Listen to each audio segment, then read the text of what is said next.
Hello, everybody. Welcome to episode 125. I'm rearranging the room, so give the kid a second. Good? Yeah. All right. Didn't want you to get hurt. How are you? Good. I'm eating bread. Yes, you are. How was your camping trip? Oh, that's pretty good.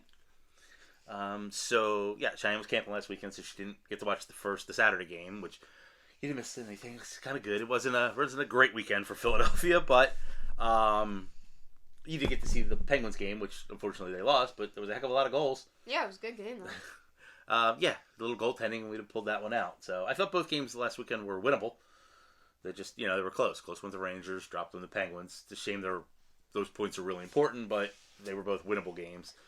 I think we've seen the end of Cal Peterson as a Flyer after 7 goals. I'm a fan of Sandstrom, so I'm excited he's getting another shot.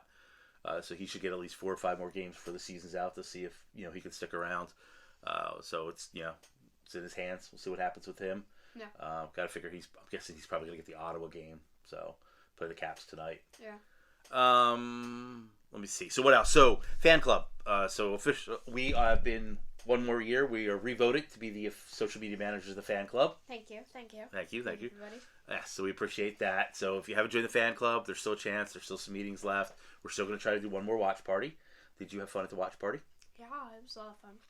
So we had a watch party at 2SP Brewing in Aston. And we'll see pictures from that. It's really good. We gave out some prizes. We just asked some trivia questions. There was food. I think everybody had a good time, despite the outcome of losing to the Penguins. I think people had a good time. Yeah. So the fan club's always still looking to do more stuff. We're still auctioning off the Cam York jersey. So look for the table. And then also, after the Lightning game, which was a much more fun game to watch because the Flyers crushed them, which is fantastic, crushing the Lightning. Probably Vasilevsky's maybe the worst game I've ever seen him play as a pro in net. So, but good for that. Brink came up, scored right away. That's great. Mm-hmm. You want to see guys, they went down, he handled it the right way, he worked hard, got himself back up, scored a goal. That's what you want. Mm-hmm.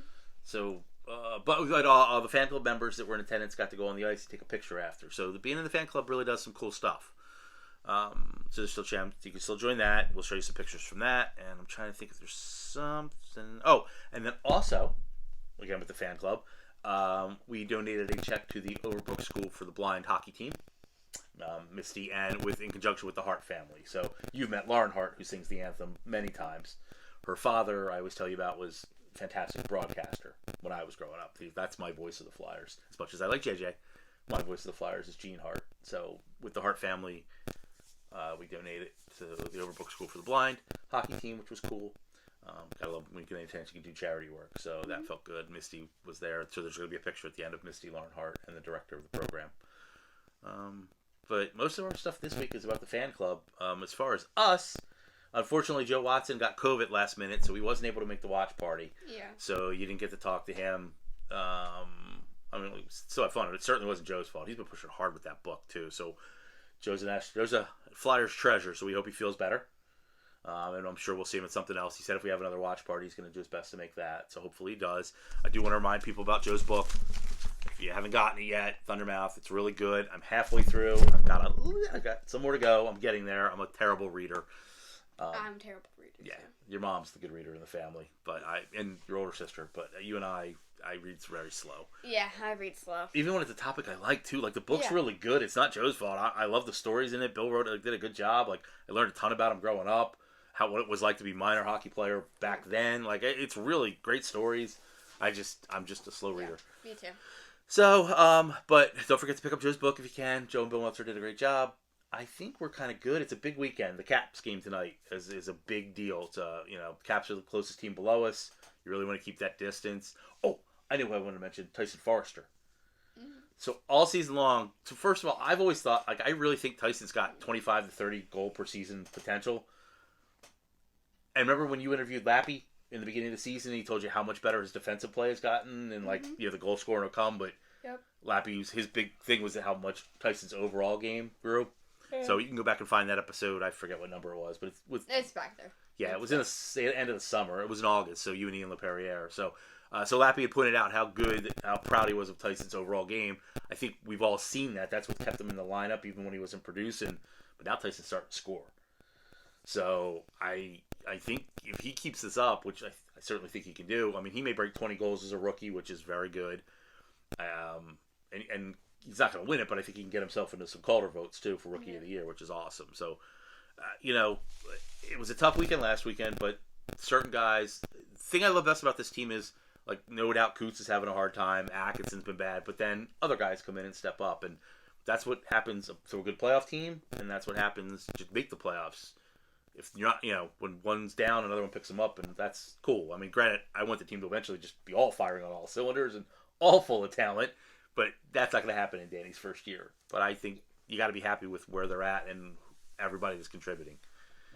So next week is trade deadline day. Mm-hmm. So we're going to wait and do our episode until it's completely over. So it'll be on a little later next week. I wanted to talk about a couple of guys before they go, make some predictions. So, number one, Scott Lawton. He's been a warrior here. He's been here a long time. He certainly is one of those players that you can plug in anywhere in the lineup. He's been fantastic at killing penalties this year. But this is a rebuild, and I think you can get assets for Scott Lawton that will matter long after Scott's retired. So, I would trade Scott Lawton. If I got a minimum, I wouldn't give him away, but I don't think he quite gets you a first by himself. But I do think he can get you a second and maybe a prospect, and I would trade Scott for that, especially considering you've signed Hathaway and Poling, and Noah Cates is coming on. So now you've got guys that can do what Lawton can do. So I move Lawton. The one I wouldn't move, even though this is a rebuild, is Nick Seeler. So I know Seeler... I know. Doesn't matter when we do this. Sorry, I got woken up for a nap to do this. I know, because you've got dancing. You're a big weekend. It was time to get up. I got woken up. Let you sleep. Sorry. Usually I put these off until we had, but we wanted to sneak this one in. So, Seeler. I'd keep Seeler. Seeler blocks a ton of shots. Now, I mean, with Torch, you have to block shots. And he's leading the league. Plus, I don't think Seeler is going to cost you all that much. I'm not paying Seeler $4 or $5 million, but if I can get him for under $3 million, I'd re-sign Seeler. He's still young enough. Blocks shots. He's been solid all year defensively. He's tough. He'll fight if he has to. He's not afraid to throw the body. I don't think the asset you're going to get back for Seeler is worth what you're going to, for this playoff push, for years to come with playoff pushes. Seeler just fits here so well. So I would keep Seeler. And I don't think he'd get you enough in the trade deadline to bring back. Now, the one I do think is Walker. Now, don't get me wrong. I've loved the way Sean Walker's played here. But I think Sean Walker brings you enough return where you have to move Walker. And the good thing is I want to see Ronnie Adder play. So you do have a replacement. I don't think moving Walker makes you not make the playoffs. And that shouldn't be the priority. It should be the future. But you still do want to make them. I want to see Ronnie Adder play. He's coming up tonight. He's going to play. If I can get a good return for Walker, as much as I liked him, sometimes you got to move on from players you like. And I don't think Walker's timeline. I think, this is his big chance to cash in, his big chance to get a long contract.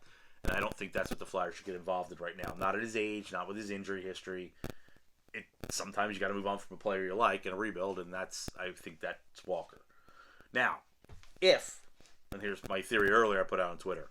If I know I can move Rasmus Ristolainen this summer, like I've already talked to, so Chuck Fletcher won at Ristolainen for 2 years. He made it known. Buffalo knew they could always move him. If I know a team that wants Ristolainen, if I know I can move him in the summer, because no team's probably not going to take that contract in season. If I know I've got a deal lined up to move Ristolainen, all salary, move him. Don't care what the return is, just move him in the salary. Now I'm more thinking about keeping Walker and Seeler. Because I think for almost the same money, if I can get Walker and Seeler for Risto, or within $1 million the same, I'd rather have Walker and Seeler.